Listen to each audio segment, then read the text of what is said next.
सासू माँ की नई सहेली। प्रिया किचन में चाय बना रही होती है और सुमन ड्राइंग रूम में बैठकर मजे से टीवी देख रही होती है। तभी दरवाजे की घंटी बजती है। प्रिया, जरा देखना तो कौन आया है। देखती हूँ मम्मी जी। प्रिया दरवाजा खोलती है तो सामने पड़ोस वाली विमला आंटी खड़ी होती है। नमस्ते आंटी जी, कैसी हैं आप? मैं तो बिल्कुल ठीक हूँ बेटा, पर तेरी सास को क्या हुआ है? आजकल कहीं दिखती ही नहीं है। जब देखो तब टीवी के आगे जमी रहती है। अंदर तो आइए आंटी। अरे ओ दीपक की अम्मा, कहाँ हो? अरे बिमला, आओ आओ, क्या बात है, बड़े दिन बाद याद आई तुम्हें मेरी। मैं तो हमेशा ही तुम्हें याद करती हूँ, पर तुम ही गायब रहती हो और आजकल तो बाहर भी नहीं आती जाती। तबीयत तो ठीक है ना तुम्हारी? अरे तबीयत को क्या होना है, इस उम्र में तो कुछ ना कुछ लगा ही रहता है। मेरी छोड़ो, तुम ये बताओ कि क्या चल रहा है गली मोहल्ले में। तुम गली मोहल्ले की छोड़ो, चल तो तुम्हारे पड़ोस में रहा है। तुम्हारी नई सहेली आई है। मेरी कौन सी नई सहेली? मैं तो यहाँ बस तुमसे बातचीत कर लेती हूँ या फिर बाजू वाली शर्मा की बहू से दो चार बातें कर लेती हूँ। इसीलिए तो कहा कि तेरी नई सहेली आई है। अब कोई पड़ोस में आया है तो बात तो होनी ही है। कम से कम इसी बहाने हमारा भी एक ग्रुप बन जाएगा। फिर सब मिलकर अपनी बहुओं की शिकायतें किया करेंगे। दोनों हंसने लगते हैं। तभी प्रिया चाय लेकर आती है और सामने टेबल पर रख देती है। दोनों चाय पीती हैं और बातें करते हैं। चलो मैं चलती हूँ, अब कल मिलते हैं। राम राम। अगले दिन प्रिया किचन में कुछ काम कर रही होती है और सुमन आराम से सोफे पर बैठकर मटर छिल रही होती है। तभी डोरबेल बजती है। प्रिया दरवाजा खोलती है तो सामने उनकी नई पड़ोसन खड़ी होती है। जी, आप कौन?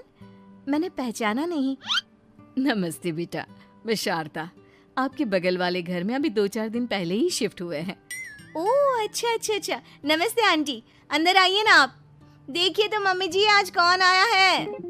इतना कहकर प्रिया किचन में चाय बनाने चली जाती है। नई पड़ोसन को घर पे देखकर सुमन थोड़ा हैरान हो जाती है। नमस्ते बहन जी, मैं शारदा, आपकी नई पड़ोसन। अच्छा, आप हैं हमारी नई पड़ोसन। आइए आइए, और बताइए कैसी हैं आप? जी बिल्कुल ठीक हूँ। वो दरअसल घर पर छोटी सी पूजा रखवाई थी, बस उसी का प्रसाद देने चली आई। सोचा इसी बहाने नए पड़ोसियों से भी मुलाकात हो जाएगी। ये तो बहुत अच्छा सोचा आपने। सुमन प्रिया को आवाज लगाती है। अरे ओ बहू, जरा चाय पानी का तो आके पूछ लो। ये आजकल की बहुएं भी ना, जब तक बोलो नहीं तब तक कुछ नहीं करेंगी। आई मम्मी जी। प्रिया चाय लेकर आती है। दोनों बैठकर चाय पीती हैं और खूब सारी बातें करती हैं। अच्छा बहन जी, अब मैं चलती हूँ, फिर मिलते हैं। अब तो आना जाना लगा ही रहेगा। शारदा के जाने के बाद प्रिया किचन से बाहर आती है। क्या बात है मम्मी जी, आप दोनों को देखकर तो लगा ही नहीं कि पहली बार मिल रही हो। आप दोनों तो बिल्कुल बिछड़ी हुई सहेलियों की तरह बातें कर रही थी। अरे जब दो औरतें मिल जाती है ना, तो बातें अपने आप ही निकल आती है। अब तू अपने काम पर ध्यान दे, बातों पे नहीं। ऐसे ही कुछ दिन बीत जाते हैं। अब सुमन और शारदा अच्छी सहेलियां बन गई होती हैं। दोनों एक साथ मंदिर जाती, मार्केट जाती और कभी कभी तो विमला भी इनके साथ मिलकर खूब हंसी ठिठोली करती। एक शाम तीनों बैठकर सुमन के घर पर चाय पी रही होती हैं कि तभी बहुत तेज बारिश शुरू हो जाती है। सुमन जोर से प्रिया को आवाज लगाती है। प्रिया, ओ प्रिया, देख कितनी तेज बारिश हो रही है। जाके छत से सारे कपड़े ले आ, नहीं तो सब भीग जाएंगे। सुमन 2 बार आवाज लगाती है लेकिन प्रिया का कोई जवाब नहीं आता। शायद प्रिया कुछ काम कर रही है, इसीलिए कुछ जवाब नहीं दे रही। अरे काहे का काम, आराम फरमा रही होगी महारानी। तभी प्रिया बीमार हालत में अपने कमरे से बाहर निकलती है। हाँ मम्मी जी, क्या हुआ? मेरी तबीयत थोड़ी ठीक नहीं है ना, इसलिए आग लग गई।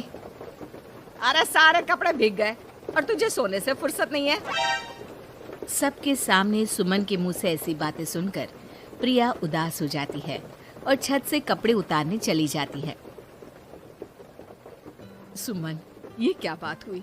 प्रिया ने बताया ना कि उसकी तबीयत ठीक नहीं, इसलिए उसकी आंख लग गई। तुम भी ना खामखा उसे सबके सामने सुना दिया।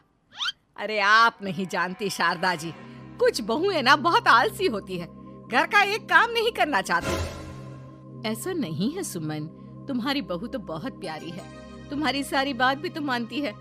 हाँ सुमन, तुम प्रिया के बारे में ऐसा क्यों सोचती हो? मेरी भी दो बहुएं हैं, लेकिन मैं उन्हें अपनी बेटियों की तरह रखती हूँ। आखिर वो भी तो किसी की बेटियां ही है ना। और अगर तुम ऐसा ही व्यवहार करोगी तो एक दिन प्रिया भी तुम्हारे साथ ऐसा ही बर्ताव करेगी। शारदा और विमला की बातें सुनकर सुमन की तो बोलती बंद हो जाती है। वहीं प्रिया भी बाहर से सारी बातें सुन रही होती है। अरे मैं कोई उसकी दुश्मन थोड़ी ना हूँ, मैं भी उसकी माँ हूँ, लेकिन कभी कभी सास बनना पड़ता है, नहीं तो बहुएं हाथ से निकल जाती है। देखो सुमन, ये सब सोच का फर्क है। अगर तुम ये सोचोगी तो कभी प्रिया को अपनी बेटी नहीं बना पाओगी। इतना कहकर शारदा और विमला वहां से चली जाती हैं और सुमन अकेले बैठकर उनकी बातें सोचने लगती है। अगले दिन प्रिया और दीपक अपने कमरे में बैठकर बात कर रहे होते हैं और सुमन उनके कमरे के बाहर कुछ काम कर रही होती है और उन दोनों की बातें सुन लेती है। दीपक, तुम्हें पता है हमारे पड़ोस में जो शारदा आंटी है ना, बहुत अच्छी हैं। अच्छा, ऐसा क्या हो गया जो तुम्हें वो इतनी अच्छी लगने लग गई?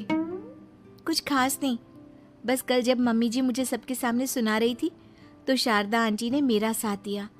मैं तो सच में हैरान ही रह गई थी जब उन्होंने मम्मी जी को मुझसे ऐसा बर्ताव करने के लिए मना किया। अच्छा, फिर क्या हुआ? होना क्या था, शारदा आंटी तो मम्मी जी को समझा ही रही थी कि बहू को भी बेटी की तरह ही रखना चाहिए, लेकिन मम्मी जी तो मम्मी जी है ना, उन्हें तो मुझ में हमेशा कमी ही दिखती है। काश मुझे भी शारदा आंटी जैसी सास मिली होती जो मुझे भी अपनी बेटी जैसी समझती। सुमन ये सब सुनकर बहुत उदास हो जाती है और वहां से चली जाती है। प्रिया की बातें सुमन के कानों में बार बार गूंज रही थी। उसे बहुत शर्मिंदगी महसूस हो रही थी कि उसने प्रिया के साथ बहुत गलत किया है। अगले दिन सुमन शारदा और विमला को बुलाती है। क्या बात है सुमन, आज तूने ऐसे अचानक क्यों बुलाया? सब ठीक तो है ना? हाँ हाँ, सब ठीक है, तुम दोनों बैठो तो सही। तब तक दीपक और उसके पापा भी आ जाते हैं। प्रिया, तुम भी आ जाओ। क्या हुआ मम्मी जी, आपने बुलाया? हाँ प्रिया बेटा, मैं आज सबके सामने तुमसे माफी मांगना चाहती हूँ। मैंने आज तक तुम्हारे साथ बहुत बुरा व्यवहार किया है, लेकिन तुमने कभी भी मेरे साथ बुरा बर्ताव नहीं किया। मुझे अपनी गलती का एहसास हो गया है, हो सके तो मुझे माफ कर देना। प्रिया अपनी सास की बातें सुनकर हैरान हो जाती है। उसकी आंखों में आंसू आ जाते हैं। प्लीज मम्मी जी, आप मुझसे माफी मत मांगिए, मैं भी आपकी बेटी ही हूँ। वैसे एक थैंक यू तो मेरी नई सहेली को भी बनता है, जिसकी वजह से मुझे मेरी गलती का एहसास हुआ। शारदा बहन, आपका बहुत बहुत शुक्रिया जो आपने मेरी आंखें खोल दी। अरे क्या सुमन, तुम भी ना। तो फिर इसी बात पर चाय और पकोड़े हो जाए? हाँ हाँ, क्यों नहीं।